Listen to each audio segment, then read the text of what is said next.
तो जैसे कि हमने लास्ट वीडियो में प्रॉमिस किया था कि 1000 लाइक्स होने पे आस्था की वीडियो आएगी, तुम लोगों ने तो 3000 लाइक करवा दिया भाई। Oh my God. चलो पेश है ये वीडियो स्पेशली ऑन आस्था। तो कहानी की शुरुआत से ही Asta was a magicless anti magic boy, जिस पर मैजिक का एक कतरा भी नहीं था। और आज वही लौंडा इतना ज्यादा पावरफुल है कि वो एक प्लेनेट तक को डिस्ट्रॉय कर सकता है। आस्था की पावर हम इसी बात से जान सकते हैं कि उसने सुप्रीम रैंक डेविल्स तक के साथ फाइट किया है एंड उन्हें डिस्ट्रॉय भी किया है, जहाँ पर बाकी सारे कैप्टन ने हाथ खड़े कर दिए थे। इवन उसने वक्त के साथ अपने एंटी मैजिक को अच्छे से कंट्रोल करना सीखा, ट्रू डेविल यूनियन को अचीव किया, प्लस लैंड ऑफ द सन में ट्रेनिंग के बाद उसने एक न्यू पावर को अनलॉक किया, दैट इज ज़ेटन, जिससे उसकी पावर्स ट्रेमेंडसली बढ़ जाती हैं। लाइक आस्था अपनी ट्रू डेविल यूनियन में इतना स्ट्रॉन्ग था कि वो एक प्लेनेट तक को डिस्ट्रॉय कर सकता था। लेकिन अब ज़ेटन आने के बाद it's like he is 100 times stronger now. तो देखो इस वीडियो में हम बात करेंगे कि करंटली आस्था कितना स्ट्रॉन्ग है ज़ेटन के बाद। लेकिन उससे पहले तुम्हें ये तो पता होना चाहिए कि ज़ेटन क्या है। तो देखो मैं इसे ज्यादा कॉम्प्लिकेट नहीं करूंगा, सिंपल वर्ड्स में समझाता हूँ तुम्हें। हर इंसान में लाइफ एनर्जी होती है जिसको ब्लैक क्लोवर के वर्ल्ड में की कहा जाता है, और हर इंसान ये एनर्जी अनकॉन्शियसली यूज कर ही रहा होता है मैजिक को प्रोड्यूस करने के लिए। तो जब तुम इस लाइफ एनर्जी को कॉन्शियसली यूज करना सीख जाओ तो तुम इसे मैनिपुलेट करके अपनी पूरी बॉडी की एनर्जी को एक जगह पे ला सकते हो। फॉर एग्जांपल अपने हाथ में ले आए तुम, एंड बस फिर तुम जो भी अटैक करोगे वो 10 टाइम्स या फिर 100 टाइम्स स्ट्रॉन्गर हो सकता है डिपेंडिंग अपॉन यू। सो इसी प्रोसेस को ज़ेटन कहा जाता है, जिसमें तुम्हारी अटैक की पावर काफी हद तक बढ़ जाती है। लेकिन आस्था के केस में जैसे कि तुम्हें पता है कि उसके पास मैजिक का एक कतरा भी नहीं है, इसलिए उसको यहाँ पर मैजिक की जगह एंटी मैजिक को सब्स्टिट्यूट करना पड़ा था। तो तुम्हें पता है ज़ेटन एक ऐसी पावर है जिसको सालों लग जाते हैं मास्टर करने में, लेकिन अपने गोट आस्था ने इस पावर को बस कुछ ही दिनों में मास्टर कर लिया था। सो तीन चीजें हैं जिससे हम आस्था की पावर को एनालाइज करेंगे। चलो सबसे पहले बात करते हैं स्पीड की। क्या हो अगर मैं तुम्हें कहूँ कि आस्था लाइट की स्पीड से भी ज्यादा फास्ट है। लेकिन अपना आस्था स्टार्टिंग से ही काफी फास्ट था, एंड यू नो उसने स्पीड ऑफ लाइट को एल्फाक में ही कॉन्कर कर लिया था। लेकिन अगर तुम्हें याद हो तो चैप्टर 50 में यहाँ भी कहता है पार्टरी लाइट की स्पीड से मूव करता है, जो कि उसकी डार्क एल्फ ट्रांसफॉर्मेशन से पहले की बात है। दैट इज ट्रांसफॉर्मेशन के बाद वो और भी काफी ज्यादा स्ट्रॉन्ग एंड फास्ट हो गया था। एंड हम सब जानते हैं एल्फाक के एंड में आस्था ने ज़ैगरेट को डिस्ट्रॉय किया था, जिसकी वजह से हम कह सकते हैं कि Asta is damn stronger than पार्टरी। बाकी ये सब तो नॉर्मल है। सही पावर अप की शुरुआत तो स्पीड किंगडम से होती है, जहाँ पर नहामा और लिलिथ जो कि 2 गुना ज्यादा स्ट्रॉन्गर हैं डार्क ट्रेड से अराइव करते हैं। इवन यहाँ पर नाग भी कहता है कि ये दोनों काफी स्ट्रॉन्ग हैं। लेकिन स्टिल ना सिर्फ आस्था इन दोनों से कॉट अप कर पा रहा था, बट इवेंचुअली आस्था ने इनको डिफीट भी किया with his imperfect devil union, जो कि मे भी बाकी कैप्टन्स भी न कर पाते। इवन यही नहीं, लूसीफेरो के साथ फाइट में बाकी कैप्टन्स मिलकर भी लूसीफेरो से फाइट तो दूर उसकी स्पीड से कॉट अप भी नहीं कर पा रहे थे। एंड फॉर योर नॉलेज लूसीफेरो कोई मोमो बेचने वाला बंदा नहीं है, अगला 100 गुना ज्यादा पावरफुल था बाकी सुप्रीम रैंक डेविल से। और इसी लूसीफेरो के आस्था ने इजीली एल लगा दिए थे ट्रू डेविल यूनियन को अचीव करने के बाद। सो हम यहाँ पर कह सकते हैं कि आस्था स्पीड ऑफ द लाइट से भी कई गुना ज्यादा फास्ट है। प्लस यहाँ पर आस्था ने बाकी कैप्टन्स तक को सरपास कर दिया था। पर क्या ये अभी भी इनफ है?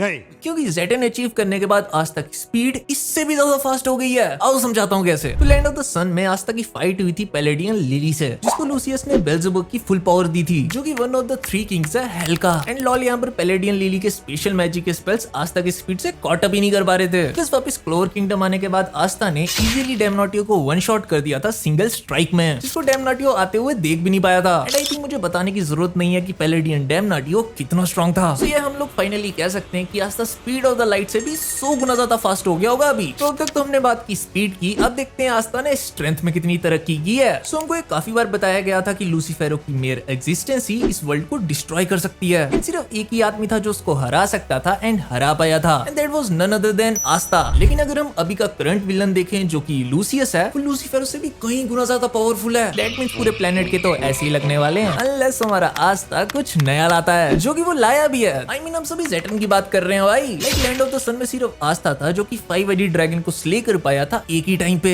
एंड यू नो इस मोमेंट पे आस्था लैंड ऑफ द सन में सबसे ज्यादा स्ट्रॉन्गेस्ट था, क्योंकि आस्था की ज़ेटन को सिर्फ एक ही आदमी टक्कर दे पा रहा था, एंड वो था योसुगा। हाँ यही मेरिलियोना वाला। बट स्टिल योसुगा की ज़ेटन मैजिक को कट नहीं कर सकती, लेकिन आस्था की कर सकती है, जिसकी वजह से हम कह सकते हैं कि Asta is stronger than Yosuga. That means Asta land of the sun के सबसे ज्यादा स्ट्रॉन्गेस्ट बंदे से भी ज्यादा स्ट्रॉन्गेस्ट है। एंड इतना ही नहीं, जैसे कि डॉर्थी का ग्लैमर वर्ल्ड था जो कि टेक्निकली एक इन्फिनाइट स्पेस थी, जिसको यामी ने सिंगल डायमेंशन स्लैश से कट कर दिया था, वो चीज अब आस्था भी कर सकता है, जो कि स्पीड किंगडम में हमने देखा भी था कैसे आस्था यामी का अटैक रेप्लिकेट करता है। बट बट क्योंकि अब आस्था के पास जेटन है तो आस्था का ये अटैक भी काफी ज्यादा डेडली हो जाता है, जो कि एक्सप्लेन करता है कि आखिर उसने स्काइस को कैसे स्प्लिट किया जब उसने 5 हेडेड ड्रैगन को स्ले किया था। बाकी ये सब भी छोड़ो यार, पैलेडियन डैमनाटियो जिसको पूरी ब्लैक बुल्स मिलकर भी नहीं रोक पाई, उसको आस्था ने एक सिंगल स्ट्राइक में नॉकआउट कर दिया था। एंड अपना एंटी मैजिक शेयर करके बंदे ने पूरी ब्लैक बुल्स को इतना ज्यादा पावरफुल कर दिया है कि इवन लक और मैग्ना मिलकर लूसियस के क्लोन को धो दिए थे। जस्ट इमेजिन आस्था खुद कितना पावरफुल हुआ होगा। बाकी नेक्स्ट चैप्टर में क्या लगता है तुम्हें, आस्था वर्सेस लूसियस होगा? कमेंट करके जरूर बताना मुझे। तो स्पीड हो गई, स्ट्रेंथ हो गई, अब बात करते हैं ड्यूरेबिलिटी की। तो देखो जेटन आने के बाद ऑब्वियसली आस्था पहले से कहीं गुना ज्यादा ड्यूरेबल हुआ है, बट स्टिल हम देखते हैं कि उसकी ड्यूरेबिलिटी पहले कैसी थी। सो लूसीफेरो के अगेंस्ट फाइट में हमें बताया गया था कि एक सिंगल ईटी काफी है उसका किसी को भी डिस्ट्रॉय करने के लिए। स्टिल आस्था ने लूसीफेरो से एक नहीं, दो नहीं, ना जाने कितने पंचेस खाए हैं। प्लस यहाँ पे आस्था कहता भी है लूसीफेरो ने जस्ट मुझे पंच किया है एंड मैं सीधा भी नहीं देख पा रहा, जिसे तुम समझ ही सकते हो कि आस्था की ड्यूरेबिलिटी इस टाइम पर बाकी कैरेक्टर से काफी हाई थी। अब अगर जेटन पर आए तो चैप्टर 340 में इचिका ने जेटन के एक अटैक से आस्था को नॉकआउट कर दिया था उसकी ट्रू डेविल यूनियन में। एंड रिमेंबर इसमें ही आस्था ने लूसीफेरो को पहले कुत्ते की तरह धोया था, जो कि हमें बताता है कि आखिर जेटन कितनी ज्यादा पावरफुल है। लेकिन यहाँ पर इचिका के अटैक्स लूसीफेरो के अटैक से भी ज्यादा पावरफुल है। अब देखा जाए तो आस्था की ट्रू डेविल यूनियन की वजह से वो अपनी बॉडी में कहीं पर भी एंटी मैजिक को मैनिफेस्ट कर सकता है, जो कि लिटरली उसे इंडिस्ट्रक्टेबल बनाती है, क्योंकि इस फॉर्म में किसी भी टाइप का मैजिक कुछ नहीं कर सकता आस्था पे। सिंपल वर्ड्स में मैजिक के साथ कांटेक्ट में आते ही वो उसे कैंसिल आउट कर देता है। सो यहीं पर जेटन को देखा जाए तो जब इचिका आस्था को टेस्ट कर रही थी तब इसी डिफेंस की वजह से आस्था इचिका के अटैक को रिड्यूस कर पाया था, बट स्टिल वो अटैक काफी ज्यादा स्ट्रॉन्ग था। एंड अगर आस्था के पास ये एबिलिटी ना होती तो उसका टाटा बाय बाय हो जाता। इन सब के बावजूद आस्था ने चैप्टर 348 में अपनी वीकनेस को कॉन्कर किया, जो कि कोई और नहीं बल्कि वो खुद ही था। इसके बाद ऑब्वियसली उसने पैलेडियंस को धोया। दैट मींस अब आस्था पहले से काफी ज्यादा ड्यूरेबल हो चुका है, क्योंकि अब उसने अपनी वीकनेस तक को कॉन्कर कर लिया है। दैट मींस अब वो किसी से भी नहीं डरता, जो कि जेटन को एट द एंड और भी स्ट्रॉन्गर बनाती है। लेकिन जहाँ पर पूरे क्लोवर किंगडम को एक पैलेडियन को हराने में इतनी दिक्कत हो रही है, वहीं आस्था ने ना जाने अभी तक कितने पैलेडियंस को सोलो कर दिया है। तो इस मोमेंट पर हम कह सकते हैं कि आस्था की पावर 100 गुना ज्यादा बढ़ चुकी है। एंड इवन लूसियस के साथ फाइट में ये ग्राफ और भी ऊपर जाएगा। एंड जिनको डाउट है कि अभी आस्था एक प्लेनेट डिस्ट्रॉय कर सकता है या फिर नहीं, सीरियसली तुम्हें अभी भी आंसर चाहिए? बाकी यार इस महीने चैप्टर आने वाला है, सो रेडी रहो तुम। एंड मैंने सुना है कि 2 चैप्टर आएंगे इस बार, सो डबल मजा आएगा। बाय द वे गाइस, हम 10,000 क्रूमेट्स के बहुत ज्यादा करीब है, इसलिए उस सब्सक्राइब के बटन को दबाओ। वैसे अगर तुम्हें करंट टाइम के स्ट्रॉन्गेस्ट कैरेक्टर जानने हैं ब्लैक क्लोवर में तो इस वीडियो पे क्लिक करो। मैं मिलता हूँ तुमसे नेक्स्ट वीडियो में। Till then good bye,